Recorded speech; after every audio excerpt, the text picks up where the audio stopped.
Welcome. Today we shall look more into the macroscopic balances which we started in the last lecture.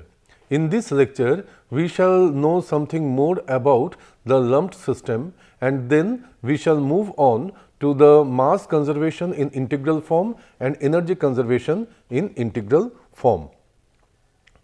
So, a lumped parameter system may be at steady state or at unsteady state. This unsteady state is also called dynamic or transient. Now, what it means is that under steady state, the value of any parameter or property will not change with time at any given location. However, it may be so that parameter value can change from one location to another location, but in any of the locations the values will not be changing. Then it is called steady state. And in case of unsteady state, that at any given location the parameter value will change with time. So, what happens during the startup of a process or at the shutdown stage of a process, we encounter such kind of unsteadiness in the process. Now, generally in the lumped parameter domain, these systems consist of intensive properties which are functions of only the time, because we are assuming some uniform value of the particular intensive property within the system. So, we find that the balance equation, when we write, in that balance equation all the spatial derivatives are vanishing, and so we are left with only the time derivative, so that the partial differential equations get reduced to the ordinary differential equations. Now, there are many examples of such kind of lumped systems in our day-to-day life. One example is that of that mixing of sugar in milk. Now, in this case what happens, that if we mix the sugar with milk, we want that the milk should be attaining same sweetness all through the mass. So, by stirring is helping us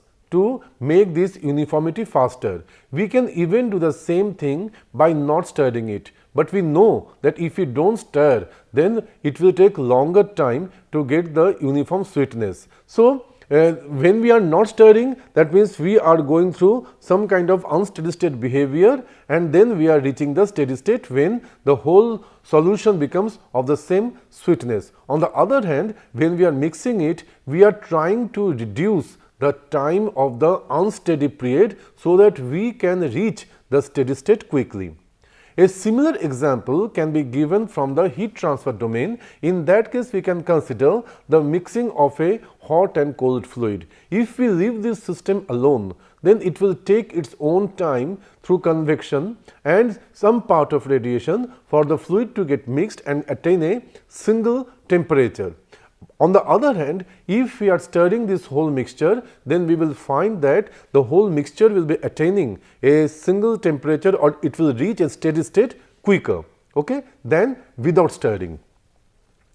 Now, let us see that how this conservation law, when applied to a lumped parameter system, what form it takes. So, we know that because it is a homogeneous mixture we are talking about for the lumped parameter, so the flux becomes a contribution only of the convective part, and there will not be any diffusive part. If you recall, you know that diffusive part depends on the gradient. So, if there is no gradient, whether of concentration, whether of temperature, or whether of any other parameters, then you will find that there is no question of any kind of diffusive transfer. So, we are left with only some kind of convective transfer. Now, then this whole equation gets reduced to this, and this phi on this side comes by the integration of the volume specific property over the given volume. For example, if we consider the mass balance equation, in that case the specific volume or the density is what matters. So, if you are integrating the density over the volume, you get the mass. So, this total mass is represented by this thing for the system. On the other hand, on the right hand side, we find this flux is governed by only the convective term, whereas this is the kind of some source term here. Now, the flux we can see it consists of again two parts. Some may be coming into the system and some will be going out of the system. So, this flux is the net flux of the incoming and the outgoing streams into or from the particular system. So, that is how we are able to obtain this net flux. Now, coming to application of these concepts for mass conservation, let us consider a control volume as shown here. In this control volume, we have certain mass m, and also this mass is taken to be a mixture of various components, and here I represents an ith species or component. So, the small mi represents the mass of the ith component, and this particular sigma m represents the control surface. Now, in this control volume, what we find that there could be one or more than one incoming streams, and these incoming streams are denoted by capital Fj. And here we also have something small fij, it represents the incoming flow of the ith component in the jth stream. Okay? So, you can see that the total mass of a stream will be the summation of the component masses. So, for a Fj stream, it is equal to the summation of all the Fij's. Okay? Similarly, we can have outgoing streams from the control volume, and in that case we represent the outgoing flow or flow rate by Fk, and this small Fik is the mass of the ith component in the kth stream. Okay? So, we can see that this this one will also be, this Fk is a summation of the individual component masses. And also we can see the total mass in the system is the summation of the masses of all the components. Okay? Now, let us apply our mass balance. Now, what we see that rate of mass accumulation is equal to rate of mass inflow minus rate of mass outflow and plus rate of mass generation. And what happens generation, as I noted in our earlier lecture, that generation comes due to maybe some reaction is taking place. Okay? So, in general we can write that this is the mass of the system M, capital M. So, the mass of the system changes with time, and how that's there, because there is some kind of inflow, and let us assume that there are p number of inflowing streams, and let us assume there are q number of outflowing streams. So, in that case, if we add up the flow rates of all the p streams and then subtract the flow rates of all the outstream, and then we are adding some kind of generation term within the system. So, this is how we are able to make a mass balance over the particular system. Now, this is a total or overall mass balance. We can also write the mass balance for individual components. In that case, what we do, similar to this one, we simply put the rate of mass accumulation of ith component and the rate of mass inflow of the ith component, rate of mass outflow of ith component, and rate of formation of component I, that is given by small g I. So, here you see that these are similar, only thing is this, now we are replacing the total mass by the component mass, the total flow by the component flows, and in this case what we are finding, we are just summing up the flow rate of ith component in all the streams, in all the incoming streams, all the p number of incoming streams, and similarly we are subtracting from this the summation of the flow of the ith component from all the outgoing streams, and that is numbering to q number of outgoing streams, and this is the gi, that is the rate of generation of the ith component. And here please note that in this case this particular equation has to be applied for all the components. So, if there are c number of components, we have to write c number of mass balances. Now, this mass balance form may also be extended in a molar form, because this molar form is many times used for reacting systems. So, in that case what happens that the mass is replaced by the total number of moles of the IH stream inside the system, and these are this tilde represents the molar flow of IH stream. So, this I am showing the component material balance. In a similar manner you can write the overall material balance in terms of the moles. Now, please note that whereas mass is conserved because we know that mass can neither be destroyed nor be created. So, total mass will always be conserved. Okay. However, it is not necessary that the number of moles will be conserved, and you will find many a times in many of the reactions you will find if you add up the number of moles on the reactant side, they may not be adding up to the number of moles on the product side. So, we can say that the number of moles will not be conserved. On the other hand, mass will always be conserved. Okay. So, only for non-reacting systems we find that the mass balance and the mole balance will be valid. Otherwise, for reacting systems mass balance will be valid. Now, let us apply this lumped parameter analysis for energy conservation. Now, again for this we again consider certain control volume, and with this sigma E is the control surface, and here we find again we have the energy coming in through some kind of flows. So, again we have those Fj flows representing the incoming streams, and here we have the Fk flows representing the outgoing streams. Okay. And here we have the Ej cap that is showing the energy associated per unit mass of the jth stream. Similarly, we have this E cap k, this is showing the energy associated per unit mass of the kth stream. Okay. That means, for the total energy for all the streams going in will be the summation of the product of this particular mass flow rate and the specific energy. Okay. So, these are the notations for our energy balance. Now, let us write the energy balance, and let us write for non-reacting systems first. Now, what we find here, we have the rate of change of total energy is equal to rate of energy going into the system and rate of energy going out of the system.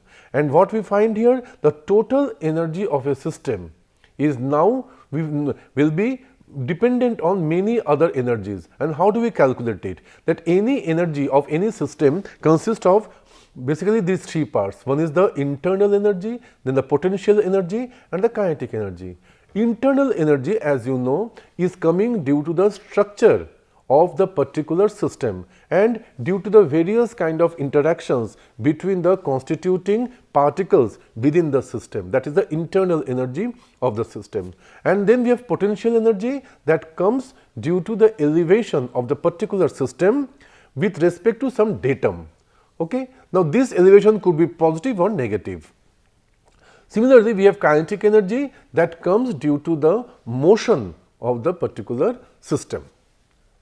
Next, what are the modes by which energy can flow in or flow out of the system? So, these are the various modes. We know that energy may be flowing due to conduction, due to convection, due to radiation and due to work flow. Now, conduction, perhaps all of you know, is coming whenever there is a temperature gradient across a solid, the energy will flow by conduction, and in that case we use the Fourier's law of heat conduction. Now, when we talk of convection, it is again due to some kind of temperature difference, but now it is going through some kind of fluid, and in that case you know perhaps that we use the Newton's law of cooling. Then we go to radiative heat transfer. In that case we use the Stefan-Boltzmann equation, and that is also coming whenever there is a temperature difference. Okay? And next is the work. Now, we shall look more into the work. Let us see what kind of works may be there in a given system. So, as I said that convective, conductive and radiative energy flows can be first taken together, and first we see that the incoming energy is due to this internal energy, potential energy and the kinetic energy, and this is associated with certain stream J, and then these are the specific values, that is per unit mass. So, we have to multiply them with the mass flow rate to get the total amount of energy going per unit time. Similarly, for the outgoing energy, we also multiply the mass flow rate that is going out of the system with its internal energy, the potential energy and the kinetic energy taken together. Okay. So, this cap thing represents the mass specific energies, whereas we may also use molar specific energy, which will be represented by this kind of tilde. Next, generally the conductive and the radiative energy flows are taken together. We put Q, and this Q has two components, QC and QR.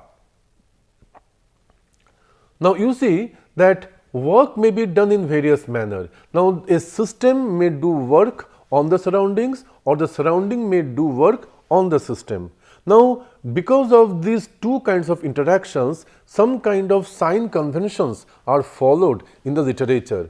Now, these sign conventions may differ. For us, the sign convention is like this: if the system is doing work on the surroundings, that means we are able to derive some work from the system that can be utilized for some other useful purpose, then we say this is a positive work. On the other hand, if the surroundings is working on the system, then we have the negative work. Now, understand this, again I tell you that this particular sign convention may be taken in the opposite manner in some other literature, but it does not matter that which sign convention you follow, as long as you are consistent in the sign convention, the results will be the same. Okay? Now, let us give an example of this positive and negative work. Now, you see compressor. Now, compressor is doing what? That compressor is trying to compress some kind of gas. And how does it work? That we have to give some energy to the compressor to compress it. So, that means compressor is involving a negative work. On the other hand, if you look at a turbine, turbine is doing what? Turbine is used to produce work, okay, by expansion of a fluid. So, this turbine is considered to have a positive work. Now, several types of work are there. Maybe it may be shaft work, it may be expansion work, or it may be flow work. So, let us go into each of them one by one.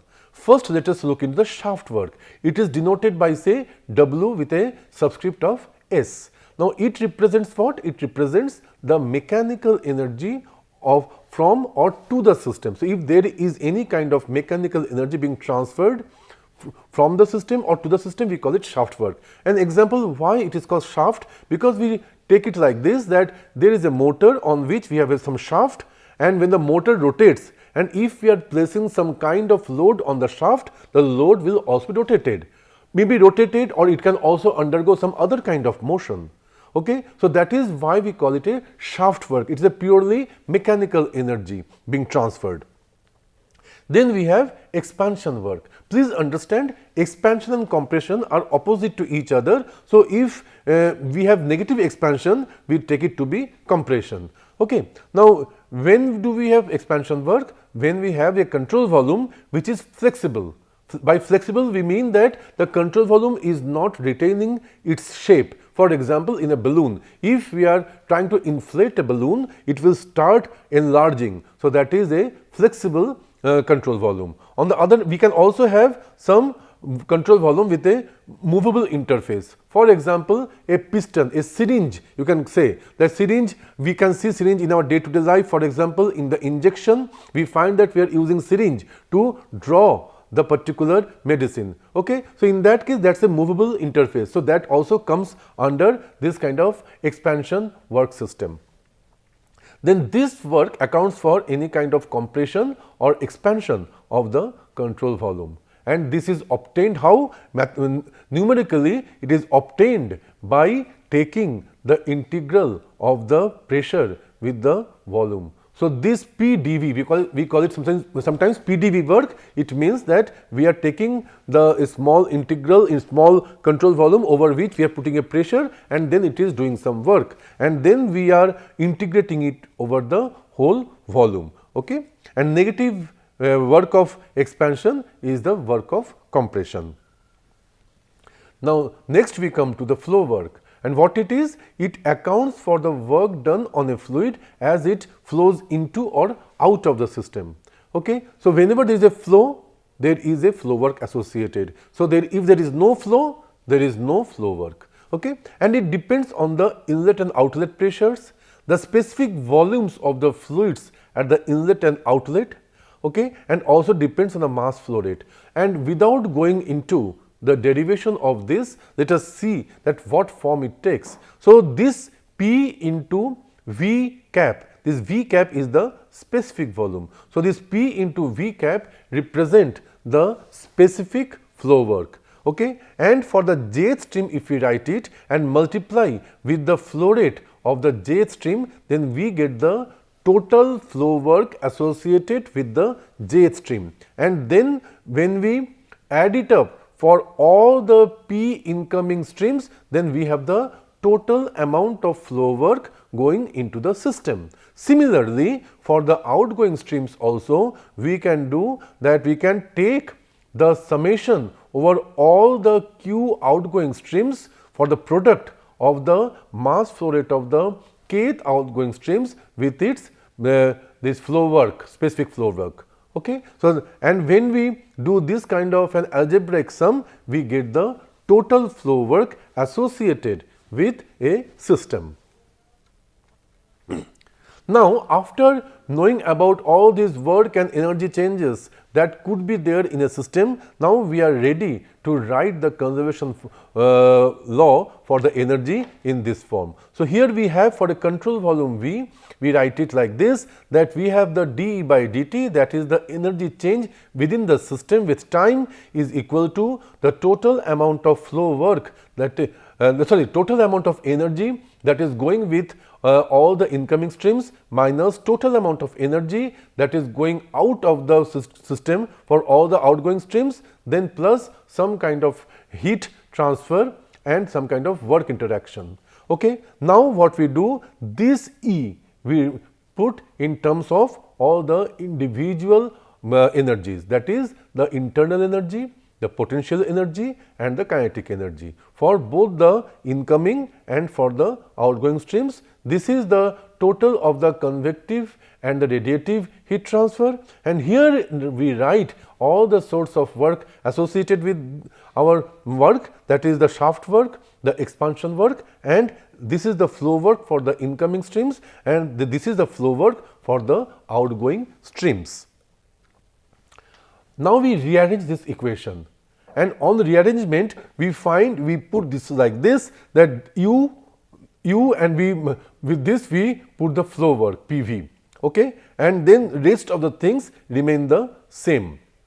And here what we do, we just take this shaft work and the expansion work together as W.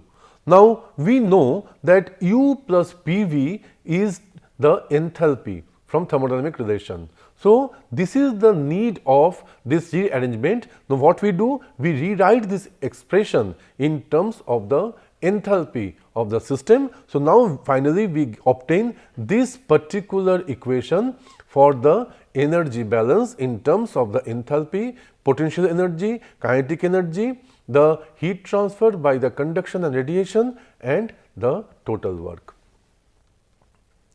These are the books which you can refer to for more detail, and we shall be continuing this one for some more specific examples. Thank you.